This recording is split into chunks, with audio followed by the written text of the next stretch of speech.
안녕하세요. 저의 이야기를 써볼까 합니다. 저는 그냥 흔하디 흔한 평범한 직장인입니다.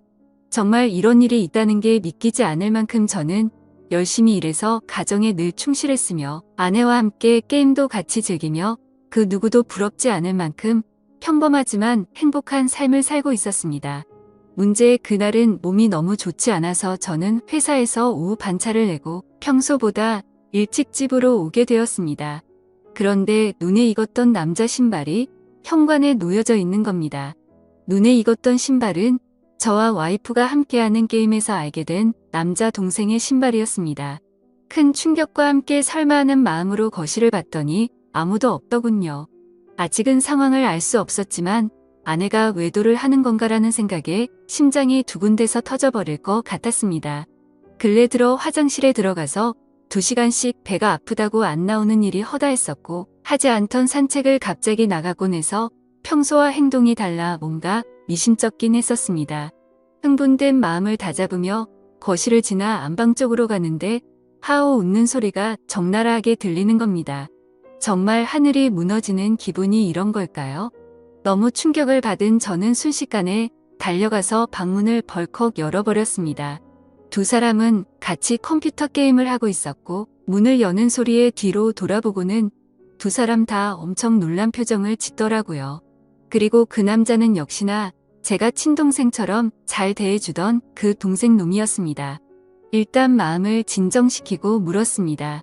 우리 집에는 무슨 일로 온 거냐고 하니까 제 아내와 같이 컴퓨터 게임을 하려고 놀러 왔다고 하더군요.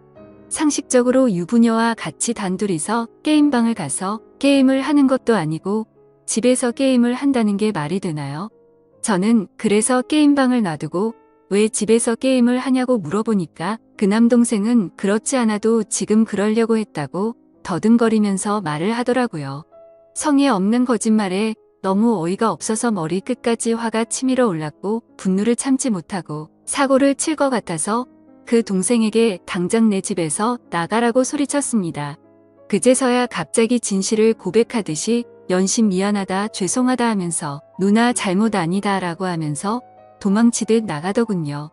네, 누나만의 잘못은 아니겠죠. 둘 다 인간 같지도 않은 짓을 했는데 두 사람 다의 잘못이겠죠. 아내와 저는 조용히 한참 동안 아무 말 없이 있었고 제가 먼저 아내에게 말했습니다. 어린애도 속지 않을 거짓말하지 말고 솔직히 말하라고요. 그러자 아내는 진짜 아무 일도 없었고 그냥 게임을 하려고 부른 거라고 말을 하더군요. 그냥 더 이상 이야기를 나눠봤자 답이 없을 것 같아서 말했습니다.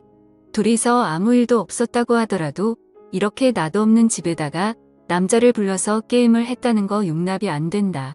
이제는 믿었던 신뢰가 깨졌으니 더 이상은 이 결혼 생활을 이어갈 자신이 없다고 말했죠. 그리고 나서 일단 여행용 캐리어를 꺼내서 아내의 옷들을 집어넣었고 그제서야 아내는 그냥 별 생각 없이 부른 거라며 미안하다고 무릎을 꿇고 손을 싹싹 빌며 미안하다고 했습니다. 그런데 어떻게 이게 용서가 될까요? 아무 일도 없었다고 하지만 유부녀가 남자를 집에까지 불렀다는 것 자체만으로도 제가 모르는 사이 무슨 일들이 벌어졌을지 알 수도 없는 거고 상상조차 하기가 싫었습니다. 심지어 연애 때부터 절대 이럴 여자가 아니라고 믿고 살아왔기에 충격은 훨씬 더 컸었고 정말 지옥이 있다면 딱 이 심정이겠구나 싶더라고요. 아무튼 아내는 계속해서 미안하다고 같은 말만 반복하면서 버티고 있었고 결국 저는 장인 어른에게 연락을 해 지금 있었던 일 그대로를 말했더니 아무 말씀도 없이 전화를 끊더군요. 저는 그 길로 주차장으로 내려가 차에 타자마자 정말 난생 처음으로 정신을 놓고 펑펑 울어버렸습니다. 그렇게 몇 시간이 지나 장인어른이 집으로 오라고 해서 올라갔더니 술을 드시고 계시더군요. 근데 식탁 앞에 앉자마자 장인어른은 갑자기 삿대질을 하면서 가정도 지키지 못하는 게 네가 그러고도 가장이냐 한심하다 한심해 이러는 겁니다. 정말 충격에 충격을 받았더니 눈알이 뒤집어지더군요. 너무 화가 나서 앞에 있던 유리 물컵을 아래로 내리쳤고 유리 파편에 긁혀서 제 손에서는 피가 흘렀지만 너무 화가 나서 아픔도 느낄 수가 없더군요.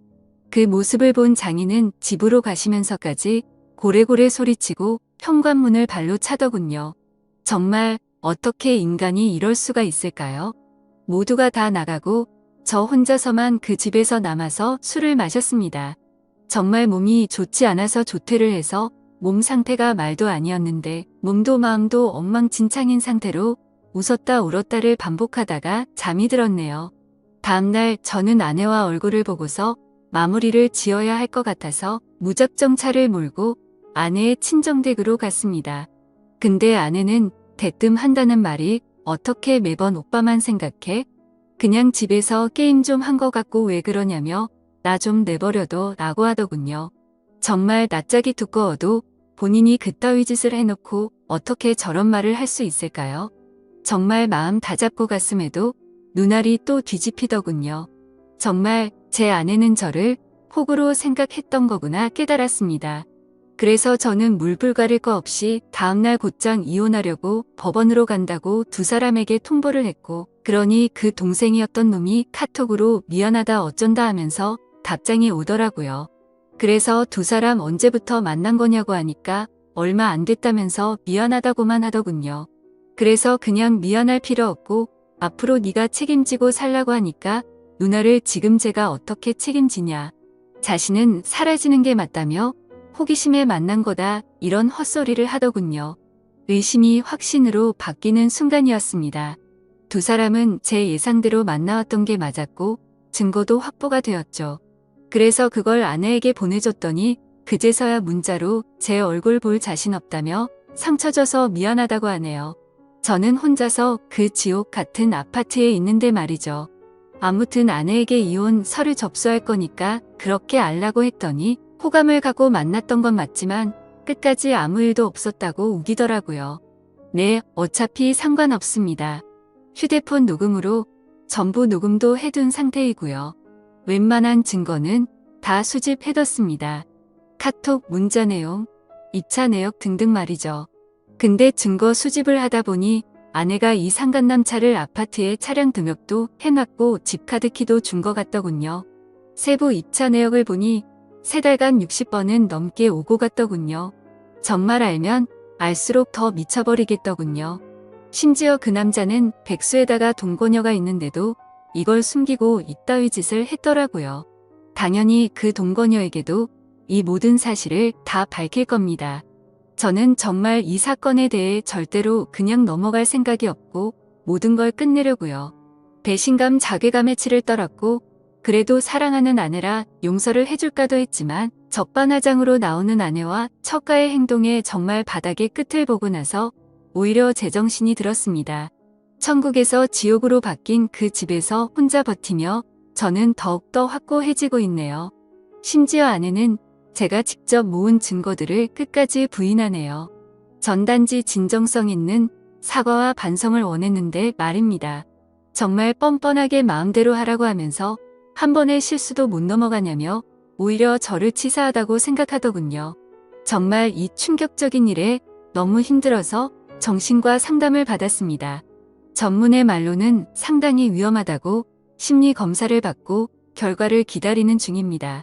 심리 상담자 말로는 이 상황은 자식이나 부모를 잃은 충격과 흡사하다고 하네요.